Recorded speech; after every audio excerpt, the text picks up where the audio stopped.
On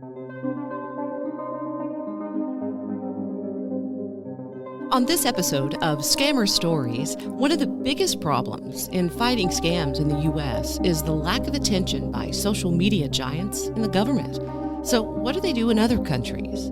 Enter Bronwyn Groot. She's a one-woman scam fighting machine in New Zealand. Her story starts years ago when online scamming wasn't on people's minds. I know that I am changing people's lives every day. Now, her phone is always on, and for one major reason. When you've got a victim who is suicidal, has lost all their money, I'm not going to turn them away because every other agency has turned them away. She's carved out a name for herself. My role is to raise public awareness around frauds and scams, and I also work one-on-one with the victims and their families. Bronwyn has seen the numbers increase a great deal since she started. It's really sad when you see someone who's lost $800,000 in 4 months. Not only is she trying to educate victims, but the public as well. The victims are not stupid, they're not gullible, they've just been targeted by a very sophisticated scammer. Her work as a scam fighter has come a long way from spending a little extra time on the weekends.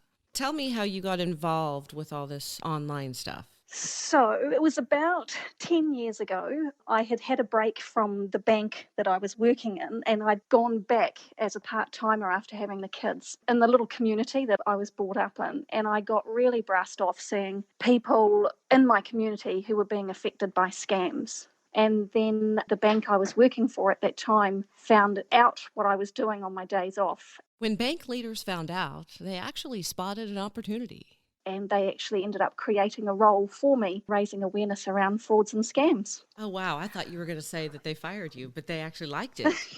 They actually liked it, and they created a whole new role. And we created a thing called Scam Savvy. We took it out to the public, and it really took off from there. 10 years ago, that's back when this was still kind of new to people. It was really new. Back then, I was going, oh my gosh, they've lost 25,000, and I was absolutely mortified. Fast forward to 2020 and I go, another one who's lost over $1 million.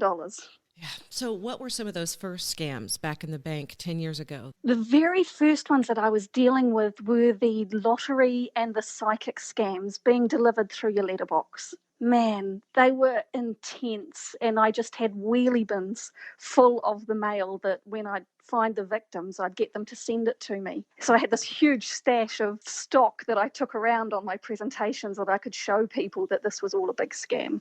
Okay, so describe how those scams worked. So you seem to sign up or receive a letter from one of them, and they'll have your name on it. So let's say it was psychic Maria Duval, and you'll receive a letter from Maria Duval saying that she knows that you're having lots of issues at the moment. She knows that you've got health worries and financial worries, and your name is throughout this whole, about 4 or 5 pieces of paper in there. And Maria can turn your life around for you.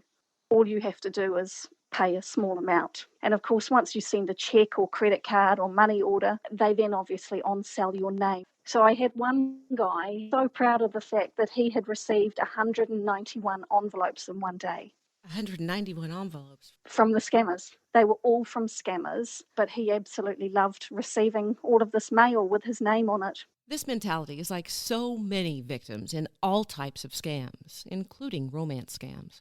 I think the majority of victims were people who were lonely, and they had very good jobs. They'd been working, but now they were retired. They lived at home, and this may have been the only correspondence that they were receiving. And some of them were running it like a business. So each of those envelopes, whether it said that you were winning a lottery or there was a psychic behind it or something like that, you had to make a payment.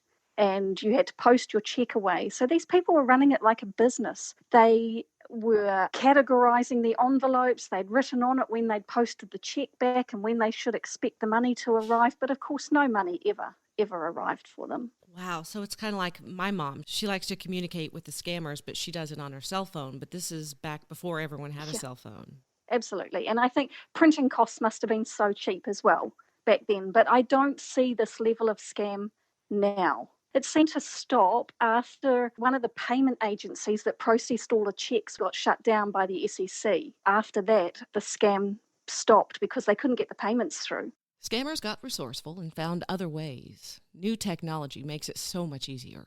We're hitting Bitcoin and cryptocurrencies and stuff like that, which I've just been inundated with scams around those. Okay, so let's talk about how it evolved. First, it was the envelopes and the mail scams with the lottery and the psychics. And then what did you start to see after that? Then we started to see one out of Australia, actually, which was seemed to be targeting New Zealanders. And that was, again, another lottery one. But it was one big company pretending that they were connected to Oz Lotto. And a lot of people were falling for that one as well. So we did a lot of work and a lot of education around that one. And that one also seems to have dried up. As that was moving forward, then we started to see the investment scams where the money was going to Hong Kong, and that is still pretty big. To invest like in stocks? Fake shares. Yeah, fake shares. I'm pretty sure the scammers are buying old share certificate databases, and then they're targeting those people that have previously bought shares, at some stage in their life. So they're ringing them up. They're saying that they've got the share opportunity of the century. It's a ICO or initial coin offer. To get your foot in the rung, you only have to start off around $2,500, and that's how it starts. Okay, I think you and I have a bit of a language barrier here. You mean, I'm giggling. When you say, you mean share?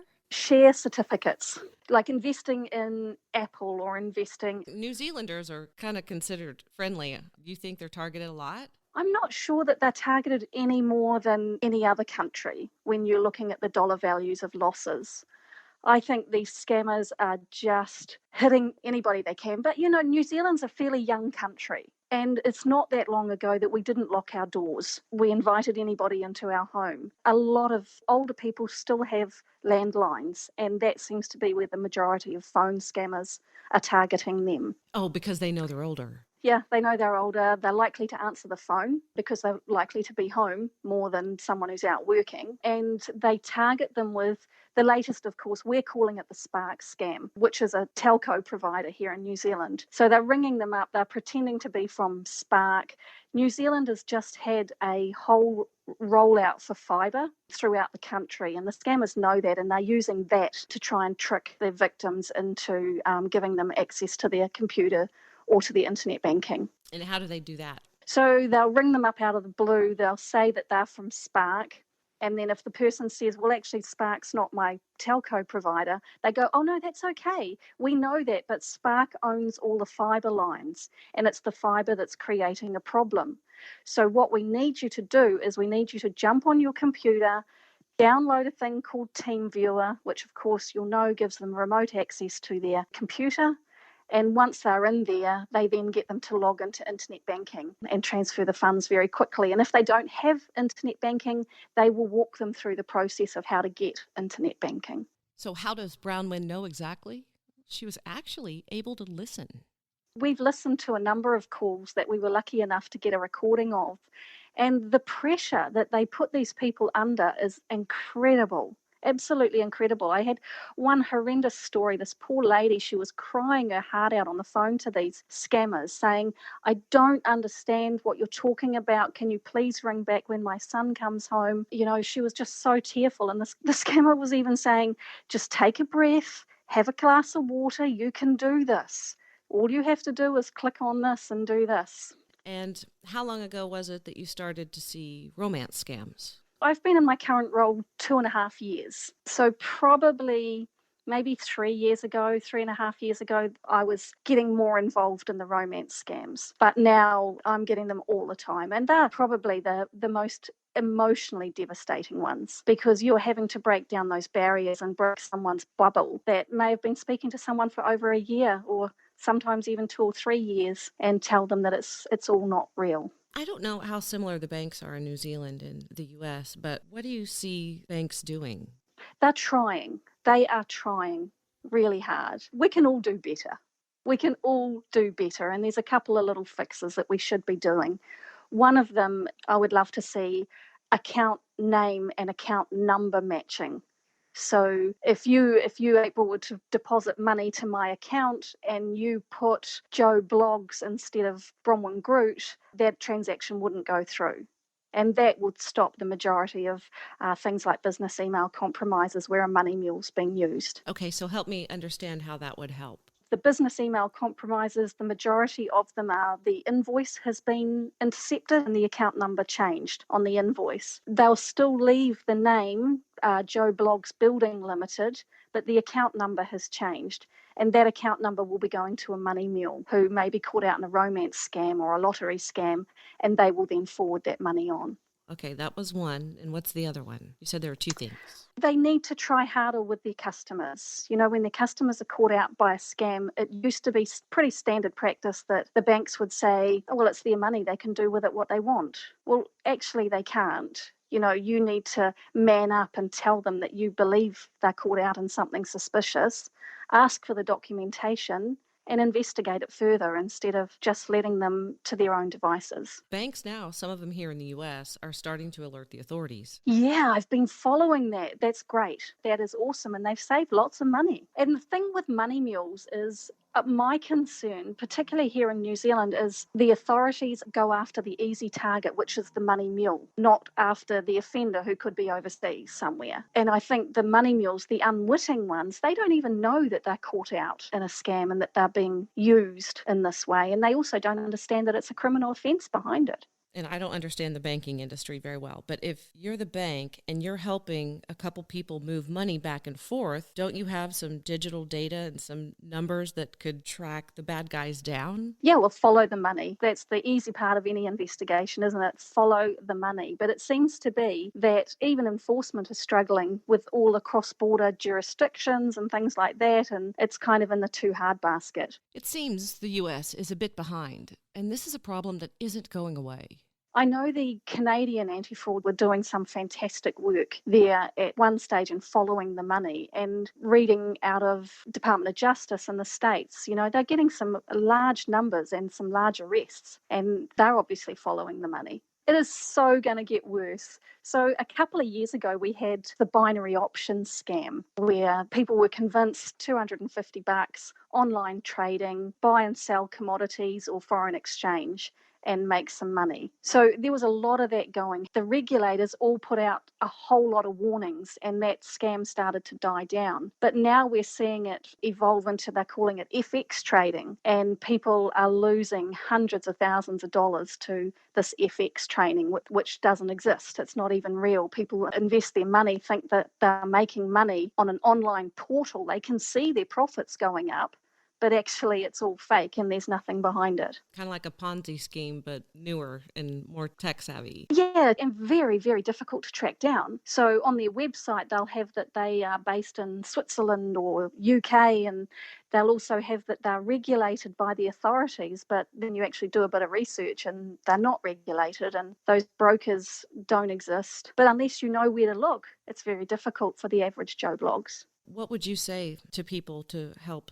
We need another big education piece going out. You know, lots of media, lots of social media around it. And one thing I really like out of the States is your investment companies, I think it's all of them, but I could be wrong. But if you are a registered investment company, you have the Edgar logo on your webpage saying that you have been registered with the SEC. It's a really good thing. And if here in New Zealand, to be registered, you have to be registered with the Financial Markets Authority. So I would like to see in New Zealand, if you're a legally registered investment company, you have an FMA kind of seal of approval on your website showing that you're registered. Okay, so tell me what an average day for you is like. Let's look at today. So I had 4 FX trading losses, new scam cases come in. Each of those 4 people had lost just under 200,000 New Zealand dollars each. So my process of contacting them, asking them for the documentation so I can prove it's a scam, putting the paperwork together, talking them through it, and then talking them through it again, and sometimes again and again until they get it. Because one gentleman said to me today, he said, you know, I want to believe you, but it's really difficult knowing that I've lost 180,000 and at the moment they're saying to me I just need to pay 55,000 more to get my money back. It's really difficult. You've got to have the gift. You've got to talk better than the scammers. That's what it comes down to try and get them back to the good side. Well, and once you've lost that money, you become desperate to get it back. Yeah, absolutely. And that's when you become really vulnerable. Yeah. How do they get in touch with you? I get most of my cases through referrals. In New Zealand, we have a organisation, a not-for-profit called NetSafe, and that is kind of the go-to to report a scam. And NetSafe will refer particularly the romance scam victims through to me because they take the reporting, but they can't assist them with anything else, whereas I may be able to help them further. And do you see those numbers increasing? Yeah, I have to keep extending my snorkel. I'm just drowning in all of the scams, in the romance scams, the investment scams, and I can only see the money mules getting bigger and bigger. We recently published a money mule awareness booklet in conjunction with New Zealand Police, and that's proving really popular as well. So, how many people like you are there in your organization? One.